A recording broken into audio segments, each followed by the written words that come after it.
Hsieh built online shoe retailer Zappos.com into an e-commerce powerhouse and then sold it to Amazon for over $1 billion last year. In his new book, Delivering Happiness, Tony revealed that he was reluctant at first to sell the company, though private equity investor Sequoia was quite eager to. I spoke with him recently as he tried to set the record straight. The initial idea of selling it really didn't sit well with me, but actually as we explored the different options we had and thought about our vision of really delivering the best customer service and spreading this idea of delivering happiness in the workplace, we figured out that actually partnering with Amazon made the most sense and would actually allow us to get there faster. So you may be happy with it now, but what you talk about in here is what happened in the depths of the financial crisis. It was hard for retailers to get credit, and it was heart-wrenching for so many private equity investors to take the risk, to put more money into their investments. And your investors, Sequoia Capital, really nudged you towards this decision. And in some ways, you felt that there was a coup afoot if you hadn't.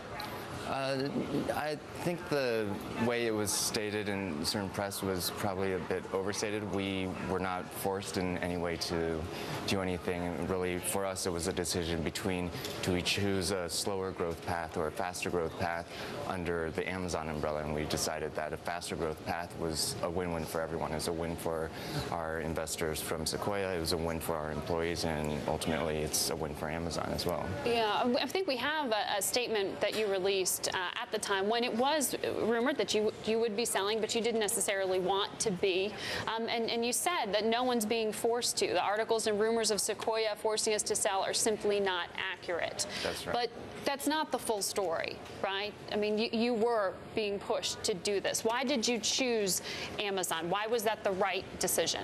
Well, I guess being forced implies that we wouldn't have a choice to do it, and we definitely had a choice, and so it was really just a decision between with our previous board, how would we be able to grow, and with Amazon, how would we be able to grow, and with Amazon, it just ended up being something that made much more sense for all the parties involved. So we actually make our decisions independent from Amazon, and we actually have a document that describes the 5 tenets of us working together, and one of the tenets is that they understand our culture is what's made us what we are today, and they seek to protect that. And so there are actually instances where we make a decision that's the complete opposite of the decisions that Amazon as a whole makes. Now, you've been a successful entrepreneur even before Zappos. You sold your first business when you were just in your 20s for over $200 million to Microsoft, I believe. I mean, are there lessons in here? Are there warnings to other people who are starting up as entrepreneurs to perhaps avoid? What was one of your biggest mistakes? I mean, does it involve this sale or the relationship, how you structured the deal with Sequoia in the first place? Would you have done that differently? I don't think we would have done it differently because Sequoia's involvement actually accelerated our growth in the earlier years. But in terms of probably the biggest mistake I've made in the past, it was actually with Link Exchange, where we didn't pay attention to company culture. And I remember it was a lot of fun when it was just 5 or 10 of us and we were sleeping under our desks, had no idea what day of the week it was, but we didn't know any better to pay attention to culture. And by the time we got to 100 people, even though we hired people with all the right skill sets and experiences, the culture just went completely downhill. And culture is a huge focus for you at Zappos. Right. I mean, we've got all this video of all these different ways that you're engaging your employees out there. So, and so in some ways you might say, oh, that Link Exchange was a bad experience, but if that hadn't happened, we wouldn't have as much focus on culture at Zappos as we do today.